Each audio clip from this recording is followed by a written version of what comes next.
This show is produced by the Hartman Media Company. For more information and links to all our great podcasts, visit hartmanmedia.com. Welcome to the AIPIS show for accredited income property investment specialists and those who aspire to be. If you're a real estate, mortgage, or financial professional, this is the place for you. We'll explore innovative investment analysis, sales, marketing, and income-generating strategies for the most historically proven wealth creator, income property. Learn from the experts as they show you how to build a better business and a better life. Thanks for joining us today. Naresh has not been on the show for a while, but here he is. Welcome back, Naresh. Hey, good to be back on. Now, something big has changed about you since you were here last, and that is that you are now a dad. So I want to wish you a happy Father's Day. Tell us about your new arrival.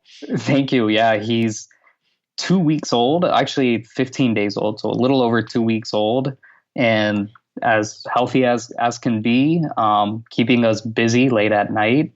Definitely our lives changed for the better. And actually, I didn't tell you this, but we listen to your podcast late at night when I'm trying to put him to sleep. I'll just turn on the show and it serves as a little bit of white noise for him. And he actually, so far, the results have been quite good. You mean you have him listening to the podcast? Yeah. Yeah, both of us listen together. I love this. This is great, folks. This is great. Okay, so we have our youngest listener now. Okay, fantastic. That is absolutely great. And a future real estate investor. Well, he's gonna be asking a couple of questions before preschool, Naresh, in the next couple of years. Number one is, what property should he buy? Number two is when he should refinance. Your son is going to be way ahead of the game here. So let's talk about a property. You've got a couple you wanted to talk about today. Yeah, and I know that you really like the new home constructions, and there are two new home constructions that I really, really like. They're currently up on your website, jasonhartman.com. The first one I want to go over is a Jacksonville new construction fourplex. Yeah. So this is again, for those listening, you can go to the Jacksonville section of jasonhartman.com. These fourplexes are, they look great. They're brand new. They're in awesome growing areas in Jacksonville proper, not in a suburb 40 minutes away. They're 4 units, so 4 doors. Each one is 2 bedroom, 2 bathroom.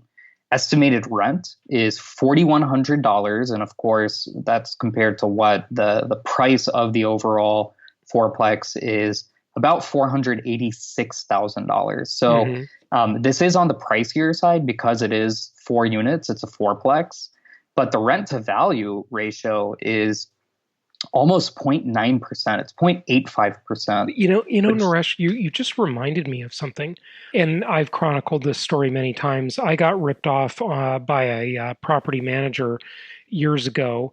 It was a fourplex that I bought in Missouri.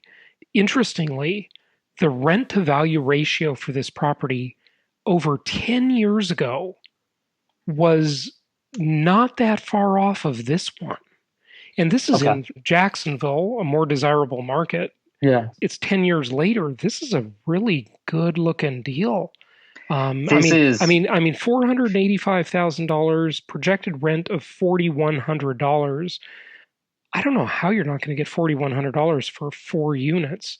I mean, these are 2 bedroom, 2 bath, and they're only renting for, what is that, $1,050? No, less than $1,050 each. Yeah, less than $1,050. How is that? They're $1,025 a piece. How is that? How are they renting so cheap? I'm not sure why the rents they're not single family. They're 2 bed, 2 bath. Well, I know, but even then, yeah. A 2 bedroom, 2 bath for $1,025 a month is pretty good new construction. It is quite good. You brought up $486,000. So the down payment, 20% down, is going to be quite steep. We're talking close to $150,000 in down payment on this, including closing costs, all the other expenses. Yeah, but you got projected cash flow of $817 per month and projected cash on cash return of 8% for brand new construction in Florida. This deal, I love this deal. I absolutely love it. Yeah. And the pro forma you're looking at, that's assuming a 25% down payment. Oh, so the cash on cash is actually so it would actually be probably 9% or 8%, 9%. It would be higher. The numbers would be even higher. Okay, good. Yeah, check that out at jasonhartman.com. All right, Naresh. So anything else on this fourplex? This deal looks pretty great. Well, the fourplex is definitely a go-to, but I also like another property or a few other new home constructions outside of Memphis. So not in Memphis proper. It's actually in Robinsonville/Tunica Resorts, part of Mississippi. Yep. I myself closed on one of these homes recently, and there are new constructions. We have one available. It's $150,000. For those who don't know Tunica Resorts, at one point, maybe 15, 20 years ago, it was named the number 3 resort city in the United States after Las Vegas and Atlantic City. Think of like the Vegas of the South. That's really interesting. I'm surprised even Branson, Missouri didn't make that list. That's interesting. So this Tunica was number 3, huh? Wow. Tunica was number 3. And I think it's because I went to Branson, to the Ozark Mountains a couple of years back. Yeah. And I think the difference is in Tunica, it's like a casino capital. So it's like Atlantic City and Vegas. I mean, you got casinos everywhere. Whereas Branson, I don't think there are any casinos. It is an entertainment capital. There's a lot to do there. It's good for the kids. But I'm not sure that they have any casinos there. Yeah, I can't say I remember. I don't gamble, so I don't think much about casinos. But interesting. Okay, cool. So this property, it rents for $1,295. Again, it's about $150,000 home. So the rent to value is close to 0.9%, which is, for a new construction, that's pretty great. It is. It is. Wow. Okay, so projected rent $1,295, price is $149.9, and with 20% down, that'll give you a cash on cash around 9%. And even though I don't like the metric crap rate or cap rate, this one's 7%. That is good. And overall return on investment projected at 32% annually.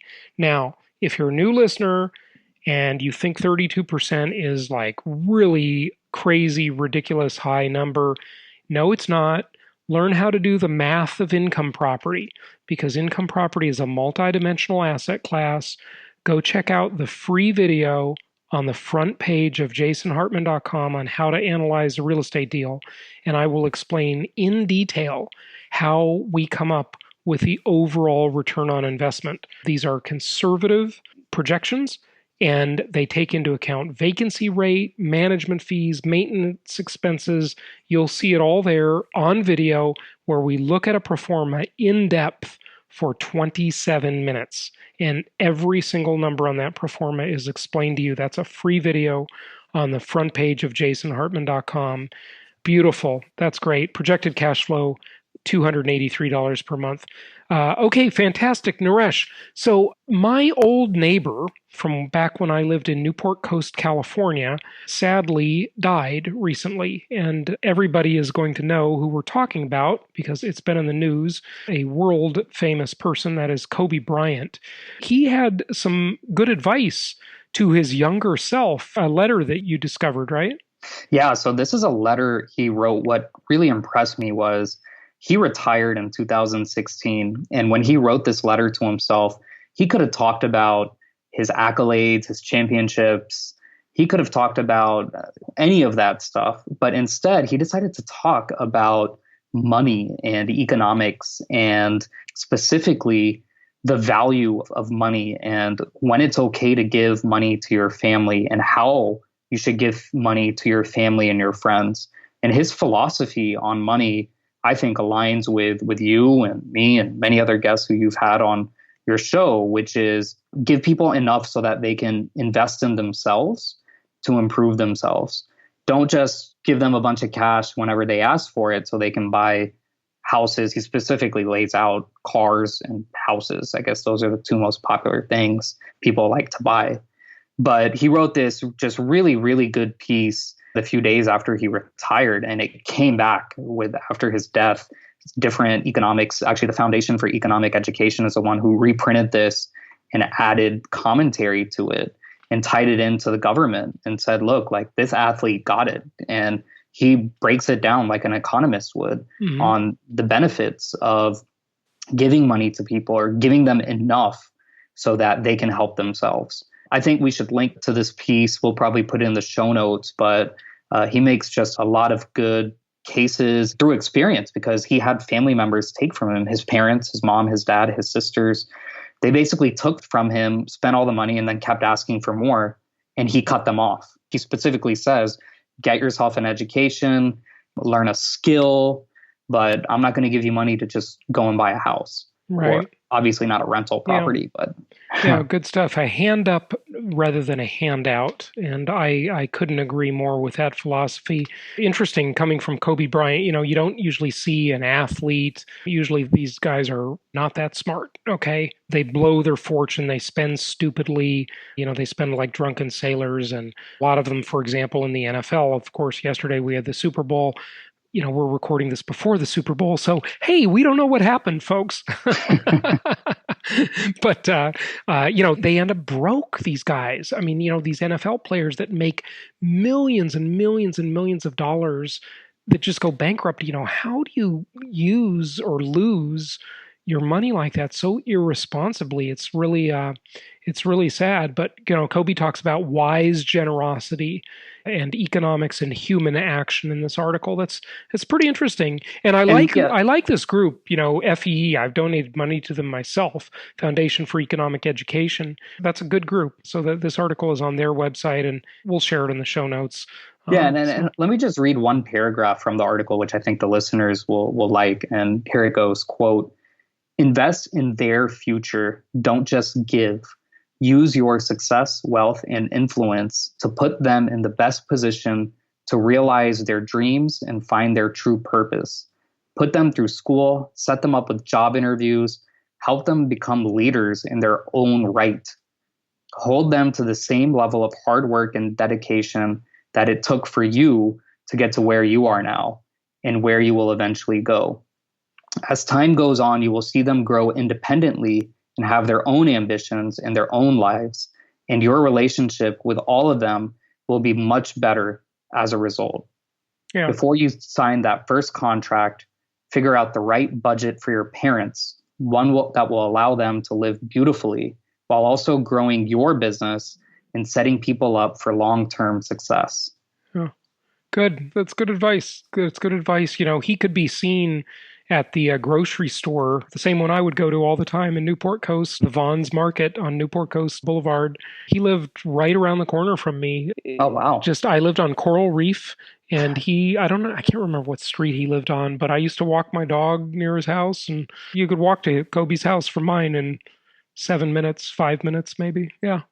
Oh, wow. Right there. I had no idea. Yeah. Well, you lived in a hot spot of LA, so I'm sure there were many. Yeah. Well, Newport Coast, California, Orange County, California, south of LA is a really, really high-end area. So there were lots of mostly business celebrities, I'd say, that lived there. The Broadcom people, and they didn't live in Newport Coast, but they lived in, I think, Cameo Shores, which is technically Corona Del Mar, right around the corner. But yeah, Orange County they call it Orange on the Riviera. It's a ritzy place. So no surprise that Kobe lived there. Dennis Rodman lived there. All kinds of. Dennis Rodman, our ambassador to North Korea. Oh, yeah. Yeah, you're right. That's a joke, by the way. Oh, good stuff. Okay, well, hey, you had a couple of questions you wanted to go over. So refinancing, that's a question we get asked all the time, Naresh. When is the best time to refinance my properties? What is the reason to refinance my properties? And so forth. And the answer to that question is multidimensional. But the thing I want to say about it, and by the way, pardon my voice, I'm still a little bit sick here. So hopefully when you hear me tomorrow, I'll be better. I'm on the mend. But on the rules for refinancing, first off, keep in mind my Refi Till You Die plan. Okay, that Refi Till You Die plan, which is the model of how to refinance and extract wealth from your real estate portfolio in the most tax-efficient manner possible, which means zero tax because there's no tax on borrowed money. It's an absolutely beautiful thing. So that's the first thing to keep in mind.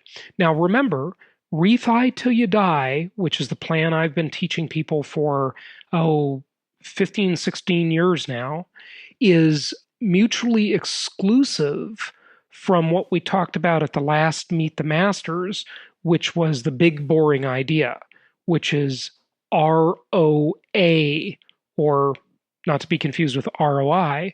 ROA, we made that one up. It's return on amortization. And it isn't quite as sexy or impressive as some of the other stuff we talk about and some of the other techniques we teach, but it isn't bad either. It's deceivingly good, actually. And we showed at that Meet the Masters how much return people could get from simply letting their tenants pay off their loans. That's it. Because when you get later into that cycle, 5, 7, 10, 12, 15 years into that cycle of amortizing those loans down, just the return on amortization becomes pretty significant. For example, Naresh, one of the properties you just mentioned offered a projected return of 32% annually. Mm-hmm. Now, what people need to realize is this is a first-year pro forma when we quote those numbers, okay? All those projections are based on first-year performance. On first year, your principal paydown is almost nothing. It's nil, okay?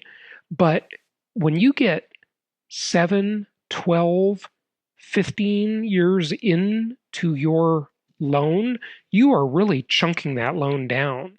And that return on amortization can add 4, 5, 7, 8% to your annual return on investment in a very simple fashion. But you don't get to refi till you die. Now, what I want to tell you though, there is a best of both worlds option. A best of both worlds option. Because one of the things we never really get into on the refi till you die plan, but we'll touch on it here just quickly, is that when you refinance, it doesn't mean you have to refinance per se, okay? And what do I mean by that? What the refi till you die plan is really all about is simply pulling cash out of your properties, out of your portfolio, because there's no tax on borrowed money.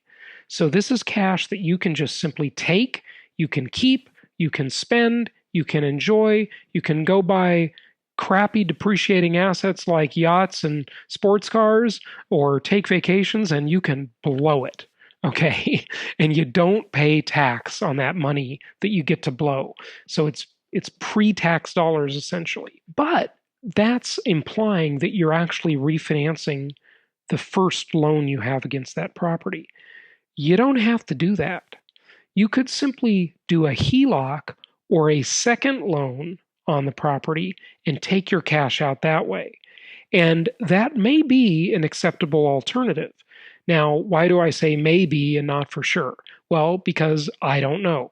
It depends on what's being offered at the time that you're thinking of doing this. As regular listeners and clients will know, the refi till you die plan is based on either a 7 or a 12-year cycle of refinancing your properties. And that's just used as an example because with the rule of 72s, in 7 years at a somewhat average, and we can slice and dice that discussion forever, of 6% appreciation, your portfolio will increase in value by 50% in 7 years, or by 100%, it will double every 12 years. And so we just use that as an example of how you might refi till you die, okay? But you could also do a second loan and pull cash out that way and leave the first loan in place and continue to get the full ROA, or return on amortization. So this stuff, it raises several questions. It's complex. And this is why we have investment counselors to help you with these things. Now, we've been catering to investors only for the last 16 years before I was in traditional real estate. there's a lot to some of this stuff. So just reach out to us when you're having these questions and thoughts, and we'll be happy to help you with it. Okay. Naresh, you had another question about down payments. I get this question quite a bit, and that is, when should I consider putting down 25% or 30% instead of 20% down? What are your rules for that? There's not going to be a good hard and fast rule for this. And the reason is that I would always want more leverage rather than less. The mathematician and philosopher Archimedes of ancient times said, "Give me a lever long enough and a fulcrum to place it on, and I will move the entire world." And that's literally true, okay? You can move anything with a long enough lever and a fulcrum to put that lever on, right? Because that leverage makes a small amount of power much, much bigger. And so we all understand that concept of mechanical leverage. Of course, with income property, the beauty is we have an incredible amount of financial leverage, and you get more leverage when you put less into the deal. When you put less money down, that makes your lever longer. Your lever is shorter, and it gets shorter the more money you put into the deal. So if you put 100% down, you have zero leverage.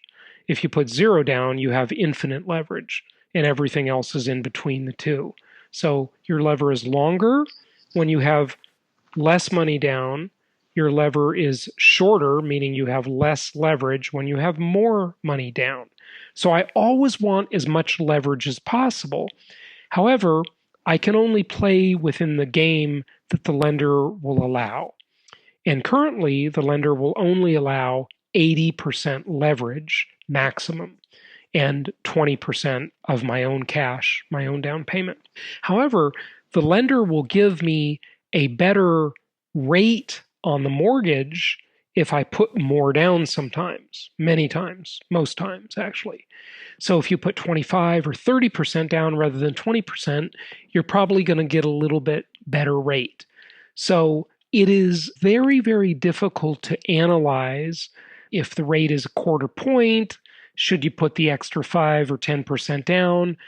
I don't really know, because you can't really do math on that. What would the math be? Well, I can tell what my payment difference will make, how much less interest I'll pay, right? That's easy.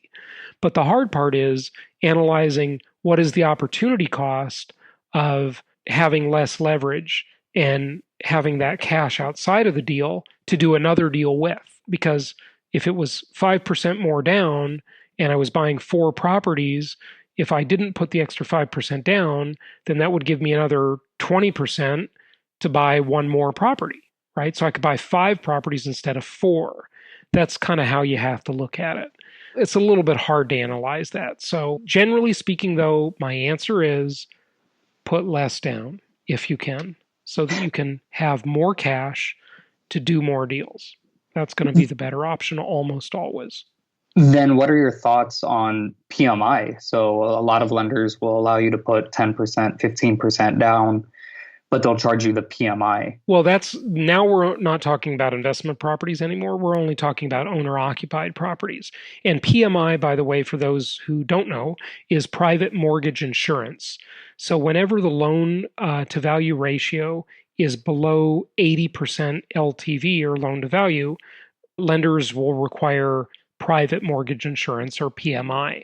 Even then, I would say it's usually worth paying the PMI to get more leverage. So if you're buying your own home, and you can put 10% less money down just by carrying that mortgage insurance policy, that, by the way, goes away when your property appreciates. To have that loan balance below 80% LTV, you can just go and ask the lender to take away the PMI at that point. I would usually want more leverage. That's pretty much, the least risky thing is to have less cash in the deal. That's always the least risky way to invest, and that's what we would recommend. As I always say, Naresh, the best insurance is a high loan balance. So hope that makes sense. Let's wrap it up. Naresh, thank you for talking about those properties. Did you have one more you wanted to talk about very quickly? Yeah, I do have one more if we do have. Yeah, just quickly. Yeah. Okay, so this is one close to the Sarasota, Florida area. Oh, I love Sarasota. I'm going there this week. That's such a beautiful area. Yeah, so it's in Citrus Springs, Florida. So about half an hour outside of Sarasota. It's a duplex, and this one has it sells for $230,000 approximately, with a gross rent estimate of $2,000 per month. So we're looking at a rent to value ratio, not at 0.9%, but about 0.8%, which is still new home construction, new home duplex, solid. Cash on cash return of 7%, cap rate, I know you crap rate, as you say, is we shouldn't be so sarcastic because a new listener doesn't know what we're talking about. So the cap rate. Yeah, go ahead. Yeah. So cap rate somewhere between 7 to 8%, assuming 20% down. So the cash on cash return would actually be about somewhere between 8 to 9%. Total ROI would be 31%. So similar to the other new home constructions that we talked about earlier, numbers look good. I think Citrus Springs, people may not be as familiar with Citrus Springs or even Sarasota as much as they are Jacksonville or Orlando or some of the other markets that we cover. But here, the numbers make a lot of sense. It's a new home duplex, 2 doors. And well, what are your thoughts, Jason? I think that's pretty good. And when you say 2 doors, you don't mean the number of doors the house has. Yeah. It probably has a back door and a front door on each unit. A door equals a unit. So a duplex is it's 2 units. Okay, good.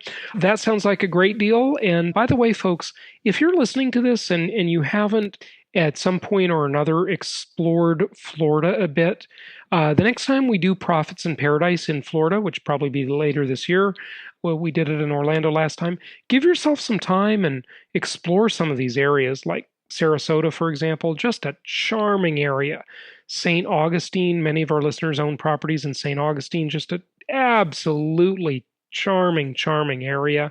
You know, of course, there's Jacksonville, which has been great for a lot of our clients, and really just it's such a big world out there, and I couldn't believe it. You know, when I lived next to Kobe Bryant in Newport Coast, there was this mentality that Southern California is the whole world, and you know, it's pretty nice area. You may live in SoCal or some other nice area, but there are many very desirable areas around the country. And 17 years ago, when I started getting interested in nationwide investing, and I started flying to all these different cities and exploring all these different markets, I was just amazed at the quality of life one can achieve, the great investments they can get, the opportunity to live in no income tax or low income tax states and still have great opportunities. So just want to throw that out there to any of you. And that's not just from an investment perspective. It's from a where you might live someday perspective as well. So just wanted to make you think about that. Go to jasonhartman.com for more properties, the video on how to analyze a real estate deal. If you've already seen that video, you should watch it every 6 months or so. Get yourself a review of that video and make sure you are staying focused on how to really be a disciplined investor. Thanks for joining us, everyone. And until tomorrow, happy investing. Thank you so much for listening. Please be sure to subscribe so that you don't miss any episodes. Be sure to check out the show's specific website and our general website, hartmanmedia.com, for appropriate disclaimers and terms of service. Remember that guest opinions are their own, and if you require specific legal or tax advice or advice in any other specialized area, please consult an appropriate professional. And we also very much appreciate you reviewing the show.